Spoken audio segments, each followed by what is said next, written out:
Hey, how's it going? What's going on? I'm out wandering around I'm either on Ekamai or on the Ekamai Prampong border. This is Soi 67 Sukhumvit.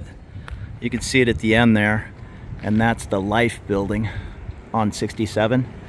And I'm just out wandering around. I just some other videos on looking at 67. You can check those videos out if you'd like. But I'm gonna wander up, so now we'd be going towards either 67/1 or I'm not sure. I know the W district is that round building off in the distance. Fancy street food area. W district's really fun. But let's head up this little soi, and I'm just out getting lost around Bangkok, exploring these little sub-sois and back alleys. So this was a bust here, just kind of dead end back here. It's a sharp little Audi. And just some local Thai homes. We're gonna get back on 67 and go back up to Sukhumvit, explore from there. You won't know what's back there till you get out and look, or you can keep watching my channel.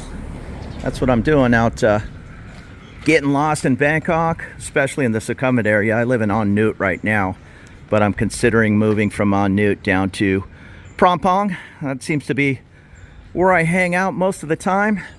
Just off of Sukhumvit, you need to come back here and explore. You'll find all kinds of cool little buildings like this. The UNI residence. I like that building a lot. I'm a sucker for a balcony large enough that you can put a little greenery on there and have a little bit of a garden. Hi. Maybe even grow some tomatoes. I don't think we're quite there. I think we're coming up on 65, I think. But here's the stairs to the Prakanong BTS, and here's the Tyson Square. We'll wander in there. It looks like a bunch of businesses. I'm not sure what's tucked away back there. We'll go take a peek. We got some Japanese food on the bottom floor, and even in restaurants over here, you can see 300 baht, 199 baht, less than 10 bucks. Oftentimes $8. You can get some amazing meals at some of these smaller restaurants. Sure, I walked by a restaurant. It was a sushi place in On Nut in my neighborhood, which is unusual for kind of an expensive place, and it was 12-course sushi meal, 3,200 baht. It's like, yeah, okay, I don't know how many people wandering around On Nut are gonna drop that kind of money. I'm sure it's the best of the best, you know, your different fancy fish. I'm a sushi guy, but I'm not paying 100 bucks for sushi in Bangkok. I don't like paying 100 bucks for sushi in different parts of the United States. I have, but not these days. So it says something about cosmetics. So perhaps that's a line of cosmetics I don't know anything about. And that's about it. Just business back here. So we're gonna wander back up and get on Sukhumvit. I'm not sure if it's a safety issue or if that's just how you're taught to drive. Maybe it's a law. I don't even know. But everybody backs into their space here in Bangkok and all over Thailand, really. The big C, it gets a little dangerous by the big shopping grocery store next to my home. It's a crazy little small underground parking lot, you know, kind of like this, but 4 cars will be smashed in here. And every single one of them is backing up, almost hitting the car next to them. Well, maybe it's just you look like an idiot if you pull in head first, or maybe it's against the law. I don't know. I haven't taken my Chai driver's test. I have a funny story though. My buddy, and I'm not meaning to put anybody down or, hey, you know, it's crazy over here in Thailand, but here's what happened to him. He wanted his Thai driver's license. He kept getting pulled over on his motorbike and having to pay 500 baht, 1,000 baht, whatever, to move things along. We'll just put it that way. And he went to a broker and they said, okay, we're gonna help you get the license. All right, what do I need to study? No, it's all simple. So he shows up. They put him in front of a computer screen, and you had everybody sitting there, 4 or 5 of them, looking at the computer, watching Death on the Highway movies, you know, guys getting killed on their motorbikes and ride without a helmet and look, your head's gonna come off, that kind of thing. Well, then he had to take the written test, and it started, and it was all in Thai, and he doesn't read Thai at all. And he's like, I'm in trouble here. And it was on a computer, he had a mouse. So he figured, well, I already paid, so let me guess. And he tried to move the mouse, like to pick A or C or whatever. And the mouse was not working, but on the computer screen, somebody was picking A, D, on and on. And then when all was said and done, they went, okay, you got a 97, you passed, here's your driver's license. So I'm not saying that's how it's always going to happen over here, but in his case, he went to the quote-unquote broker to help move things along, help him get a license, and that's what happened in his case anyhow.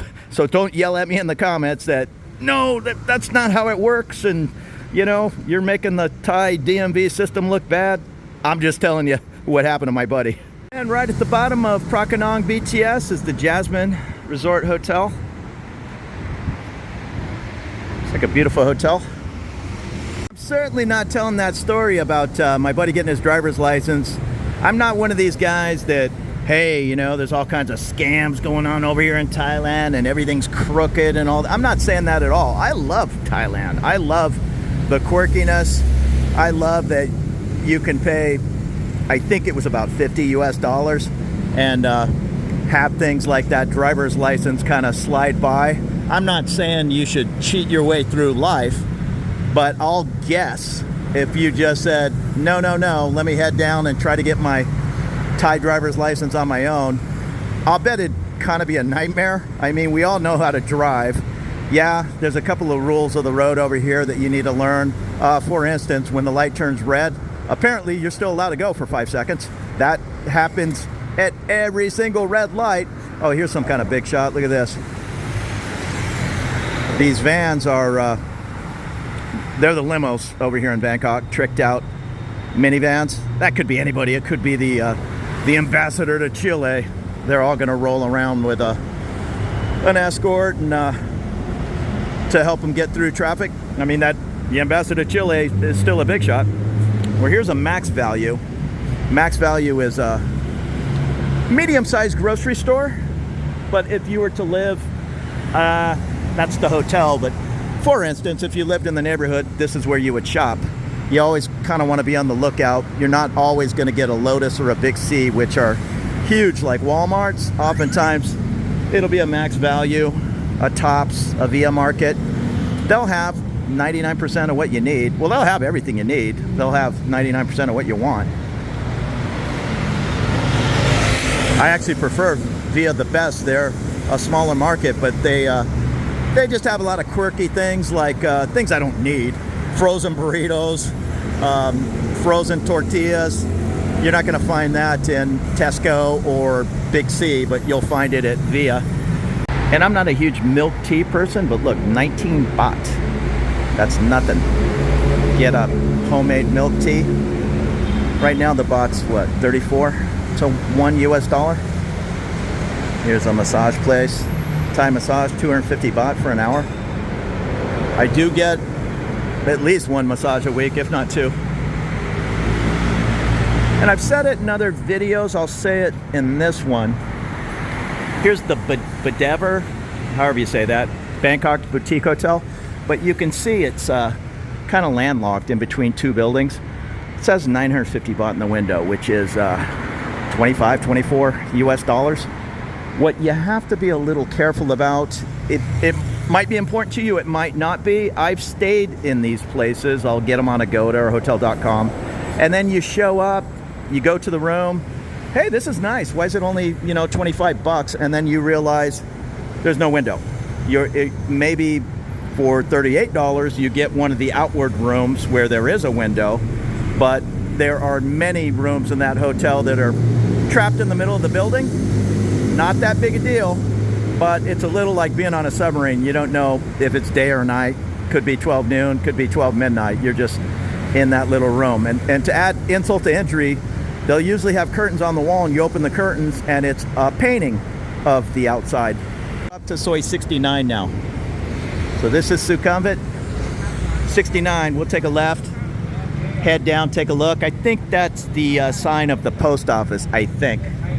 These are all the motor taxi guys for 20 baht. They'll run you down if your condo's 5 blocks at the, I don't know if this street is 5 blocks long, but they'll run you down there for 20 baht. The thing with these motor taxi guys, they're characters. Motor taxi guys are kind of, and again, I don't want to put anybody down, but let's just put it this way. The one person you don't want to mess with is a motor taxi guy. Even this guy, he's probably my age, you know, a little older guy.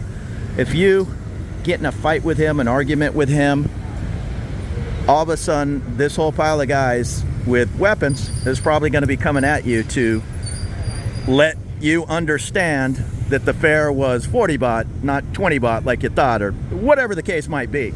They're not going to start the fight, but they're going to end the fight. I'll just leave it at that. Don't mess with the motor taxi guys. And here's the back of the post office. It's Sunday.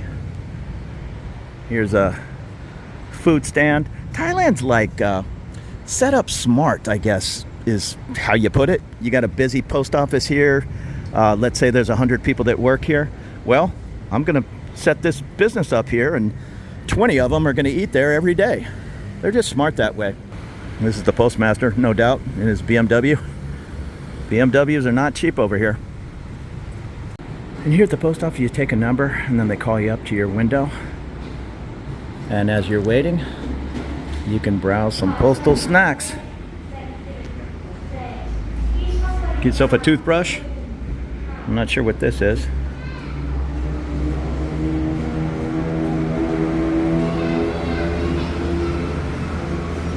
Some crispy treats. Looks like hot sauce. And packaging service.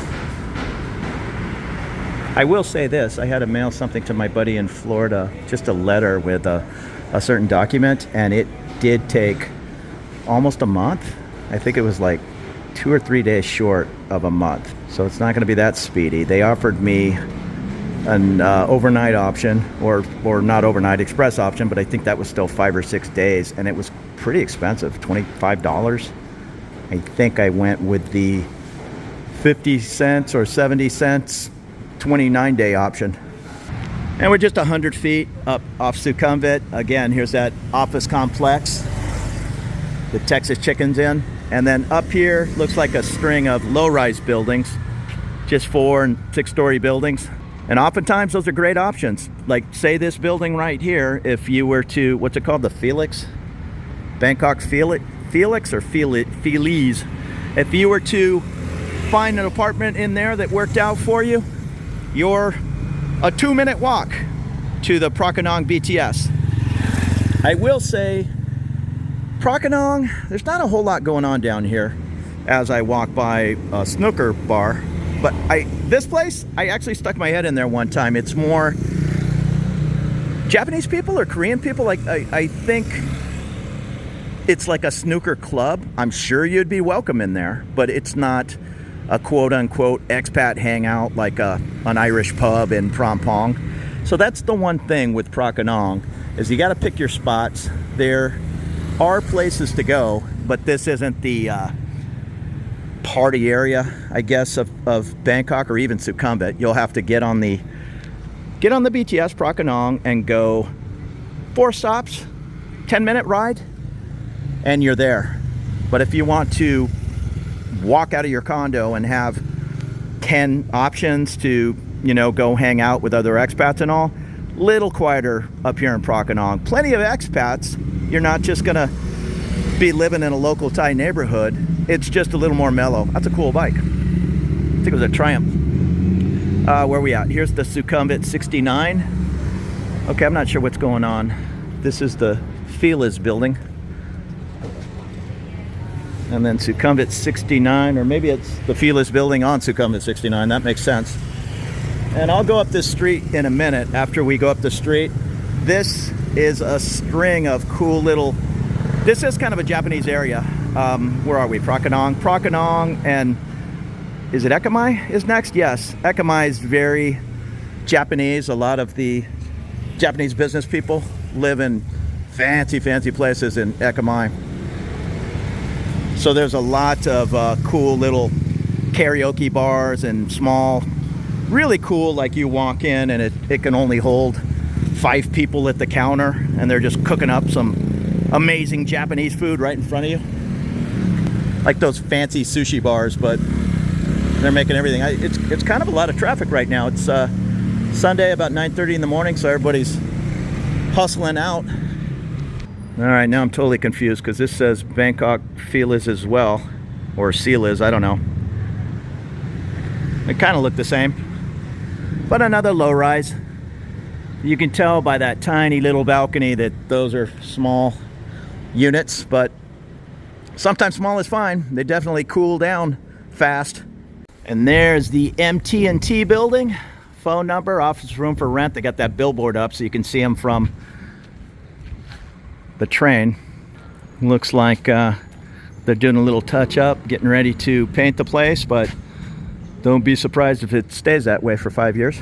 Like a no-frills building, but even some of these smaller, medium-type buildings, they'll often have a swimming pool, small gym. Oh, this is nice back here. The S69. Oh wait, this looks like an office complex.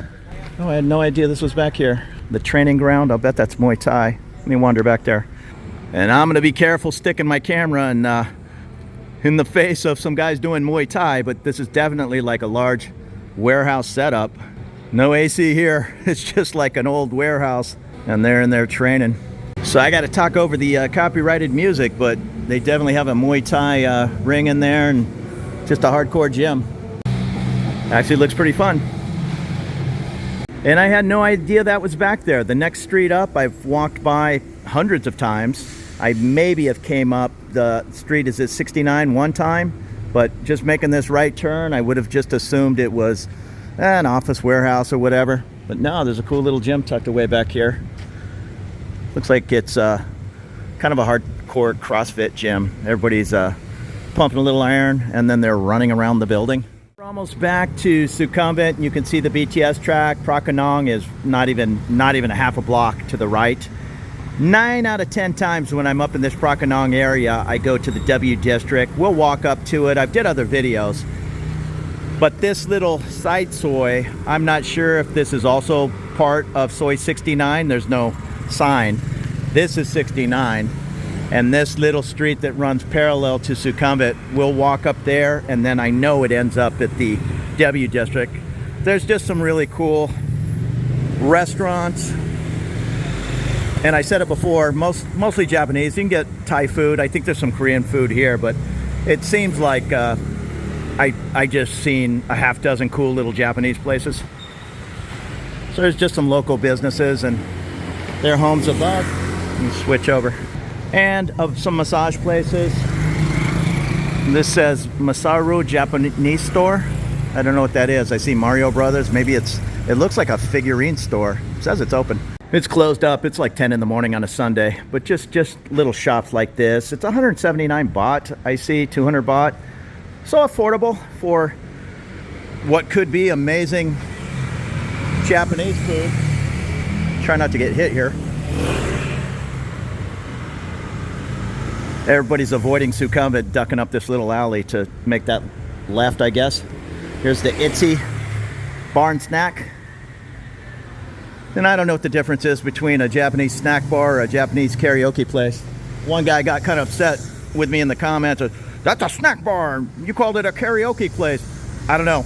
If there's Japanese guys in suits in there partying on, singing, forgive me for calling it a karaoke bar. Izumi. It's Motorbike Central today. Yeah, all these places, when I walk by, and normally I'm at the W District, it's, I guess, a little, I won't say touristy, it's just super popular, even with Thais. You go there at 5, 6, 7, 8 p.m., just packed. Unless it's raining, there's no cover. So if there's a hint of rain, W District might not be the best. Yon Snack 99, so I'm definitely going to call that a snack bar. Regent 71, so this is big Sukhumvit Soi 71. So I guess this alley's also 71? Not sure. And I'm not sure what this is. It looks like a small building. Yeah, there's a security guard. Little 3-story building tucked away back here.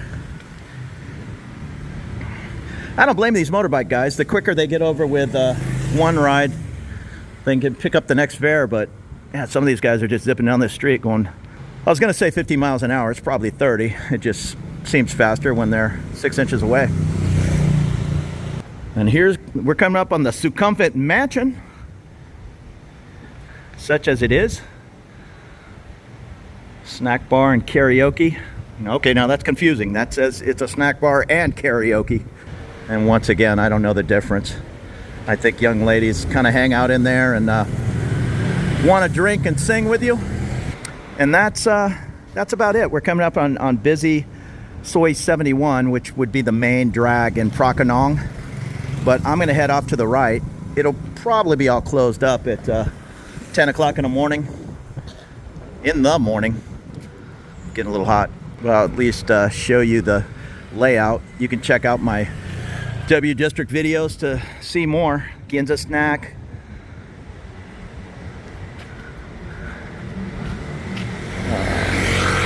What's this? Just says music and sports bar. I know there's a really cool bar. Here's the W. If you take, no, it's right to the right. If you go, in fact, I'll walk over there. I forget what it's called. It's the Mad Bulldog or something. He just opened.